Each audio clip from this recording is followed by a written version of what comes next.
Doctor अर्चना गौतम से कहूँगा कि वो आए, वो अपने 2 शब्द।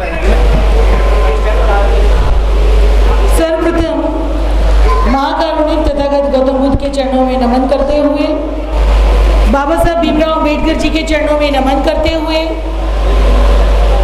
बहुजन समाज में जन्मे समस्त हमारे सभी उन व्यक्तियों को, उनके चरणों को मैं नमन करती हूँ जिन्होंने हमें इस स्थिति तक लाकर खड़ा किया कि आज हम अपनी इतनी अच्छी संगोष्ठियाँ, इतने अच्छे कार्यक्रम सब कर रहे हैं, नौकरी कर रहे हैं, बड़े बड़े प्रोग्राम कर रहे हैं, अच्छा खाना खा रहे हैं, बच्चों को पढ़ा रहे हैं। उन सभी के चरणों में मैं नमन करती हूँ, वंदन करती हूँ।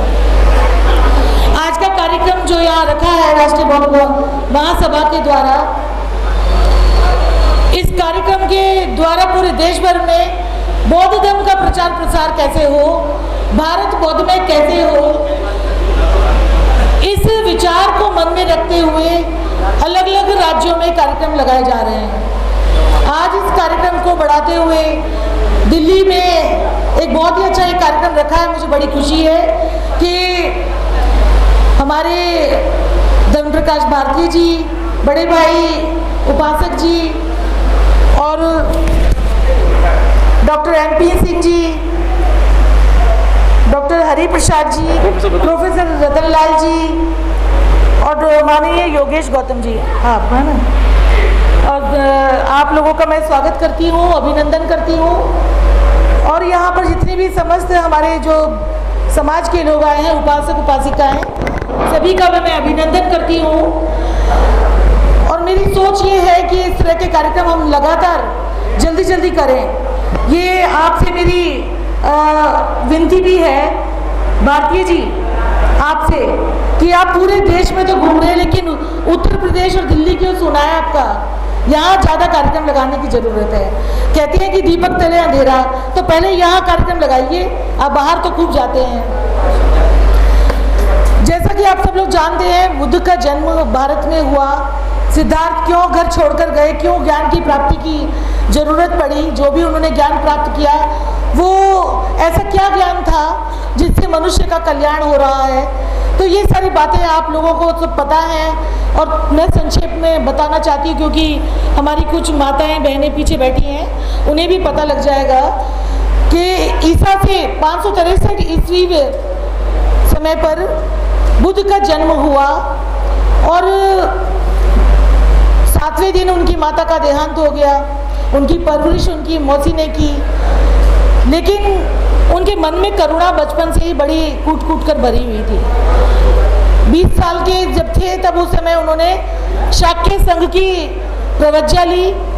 वहाँ पर क्या होता था कि जैसे अब ये संगोष्ठी हो रही है, किसी खास मुद्दे पर अगर कोई निर्णय लेना है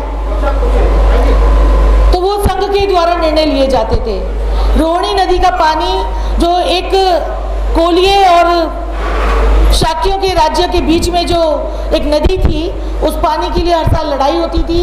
जैसा कि आज भी हम देखते हैं कि हर मुद्दे पे लड़ाई होती है, उस समय भी लड़ाई होती थी।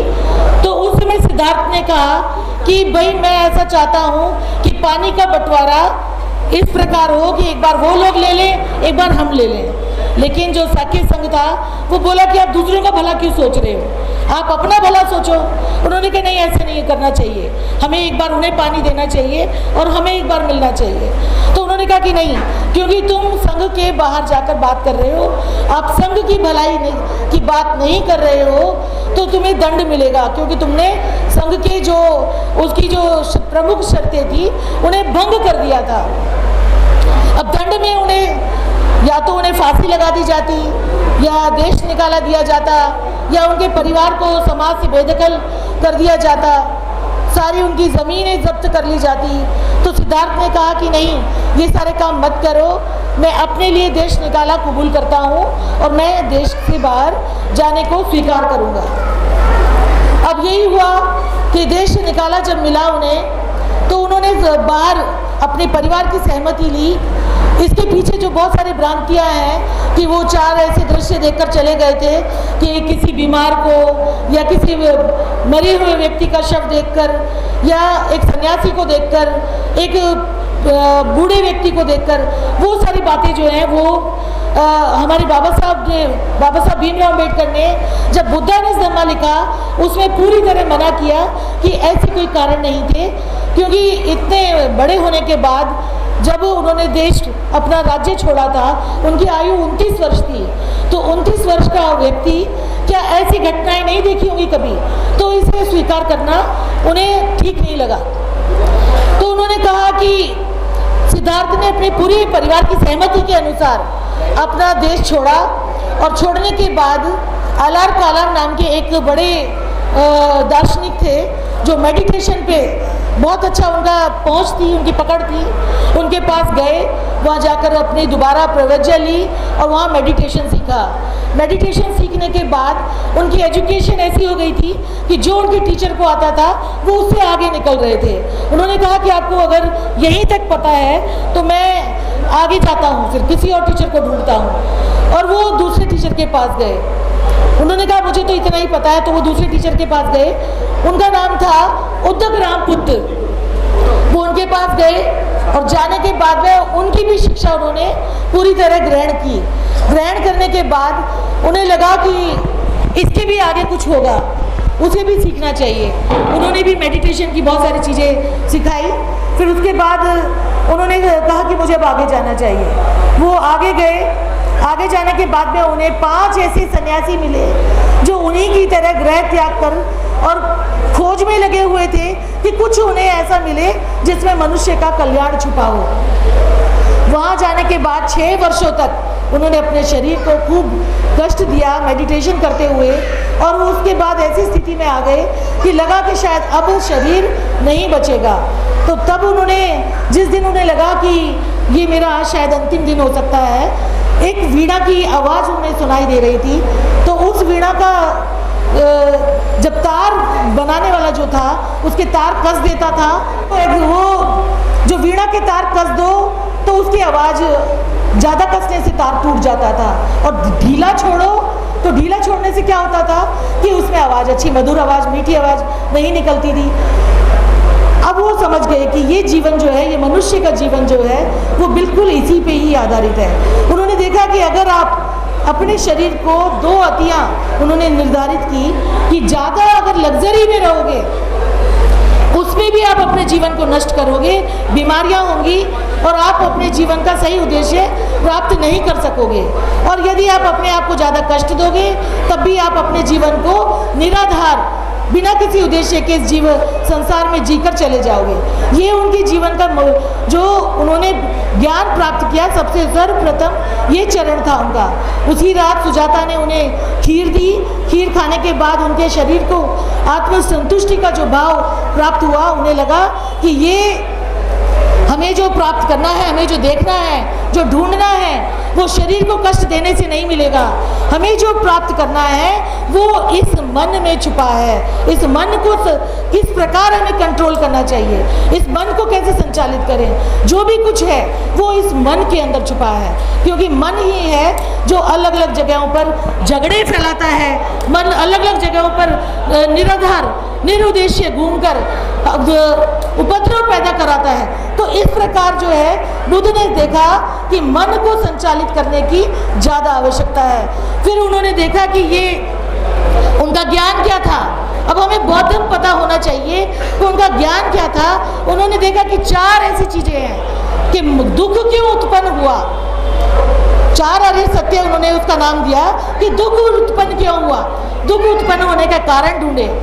दुख उत्पन्न क्यों हो रहा है, पहले तो दुख क्या है, दुख उत्पन्न होने का कारण क्या है, उसको सही करने का मार्ग क्या है, दुख से मुक्ति का मार्ग क्या है, और ऐसा कौन सा मार्ग है जिस पर चलने से दुख पूरी तरह समाप्त भी किया जा सकता है। इसको मैंने अपनी एक थ्योरी बनाई।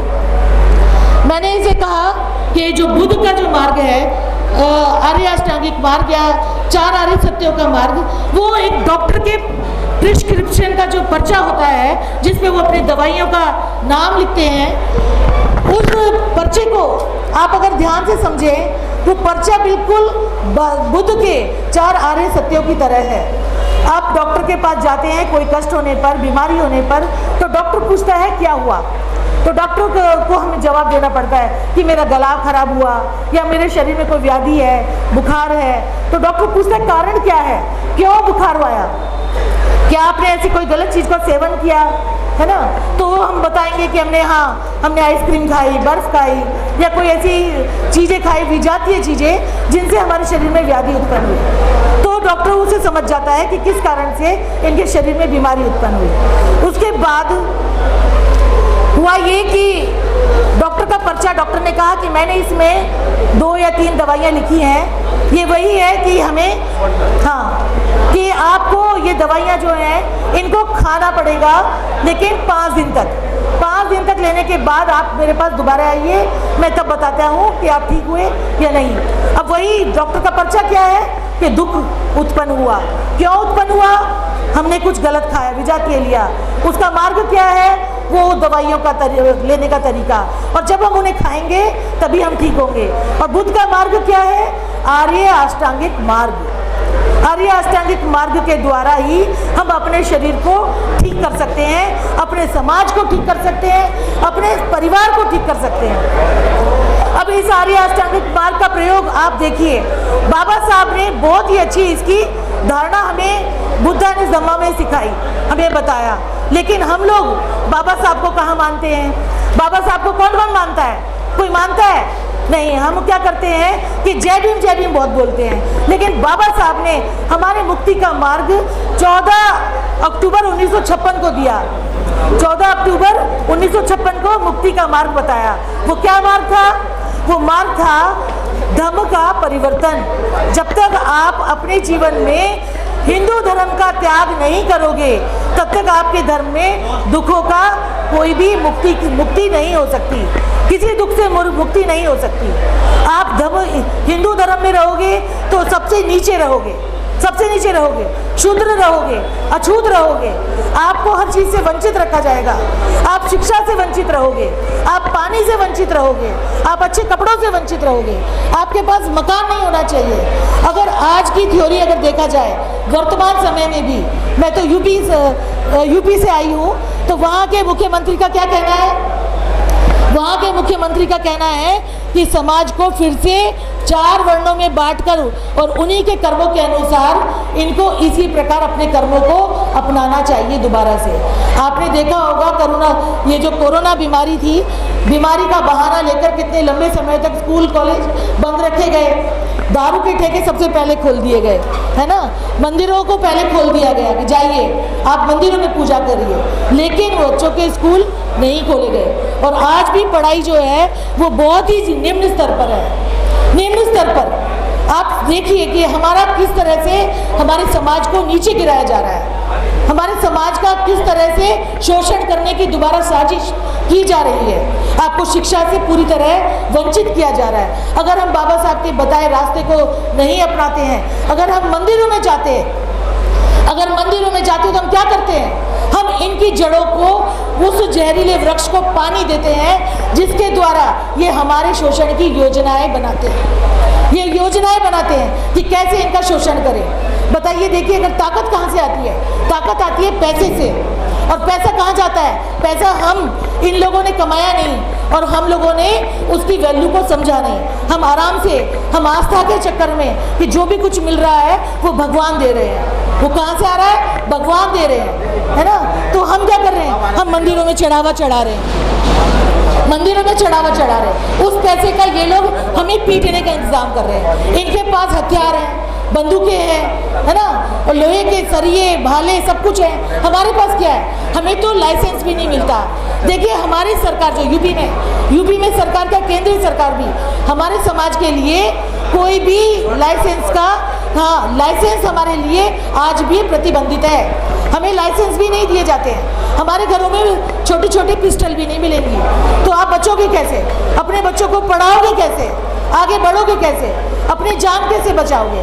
तो बाबा साहब के मुक्ति का जो द्वार था, शिक्षा में जो आगे बढ़ने का या धम्म परिवर्तन का, आपको फिर से वही अपनाना पड़ेगा। बाबा साहब 60 साल पहले ये कर गए, 66 साल पहले कर गए, लेकिन आज भी हम कहीं ना कहीं उस रास्ते से भटके हुए हैं। हमें फिर से बाबा साहब के मार्ग को अपनाना पड़ेगा, तभी हम अपना रास्ता सही चुन पाएंगे।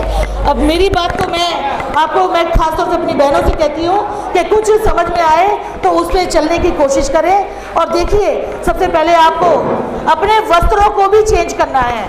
हिंदू धर्म का त्याग करो तो पूरी तरह से करो, छोड़ना नहीं है एक अंश भी। कहते हैं ना कि जहर अगर थोड़ा सा भी रह जाए तो फिर से वो बड़ा हो सकता है, बढ़ सकता है। तो जिस चीज़ से हमें गुलाम बनाया गया है उसे पूरी तरह से हमें काट कर फेंकना पड़ेगा। मैं अपनी वाणी को इसी के साथ विराम देती हूँ। सभी को मेरा क्रांतिकारी नमो बुद्धाय। जय भीम, जय भारत, जय संविधान।